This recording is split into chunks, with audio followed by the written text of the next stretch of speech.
মাটির চুলায় যে কোনো রান্নাই যেন অনেক মজার হয়, তাই আজকে আমি আপনাদের মাটির চুলায় গরুর মাংস রান্না করে দেখাবো। এখানে আমরা 3 কেজি পরিমাণ গরুর মাংস নিয়ে নিয়েছি। এরপর এখানে দিয়ে দিব বেশ খানিকটা পেঁয়াজ কুচি এবং অনেকটা পরিমাণ পেঁয়াজ বাটা। এরপর এখানে দিয়ে দিব একে একে আদা বাটা,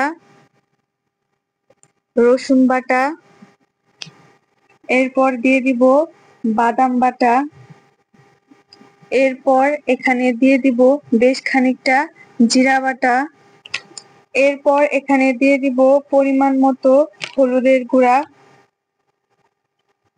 এবং পরিমাণ মতো মরিচের গুঁড়া।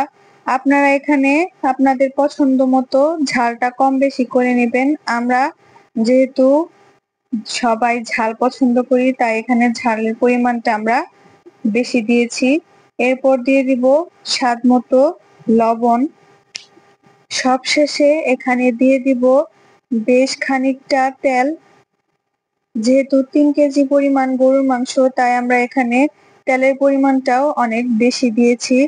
এরপর হাত দিয়ে খুব ভালোভাবে মেখে নেব। গরুর মাংসটা আমরা আজকে মেখে তারপর রান্না করব।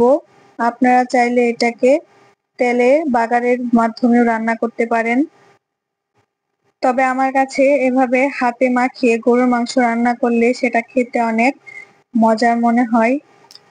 গরুর মাংসগুলোকে আমরা খুব ভালোভাবে এভাবে হাতের সাহায্যে কষলে মাখিয়ে নিচ্ছি, যাতে পেঁয়াজগুলো খুব ভালোভাবে এখানে নরম হয়ে যায়।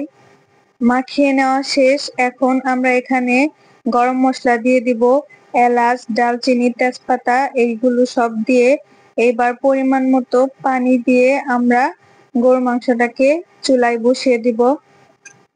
এবার গরুর মাংসটাকে আমরা খুব ভালোভাবে রান্না করে নেব, একদম নরম ভাবে সেদ্ধ হওয়া পর্যন্ত। তো আশা করি আমার ভিডিওটি আপনাদের ভালো লেগেছে।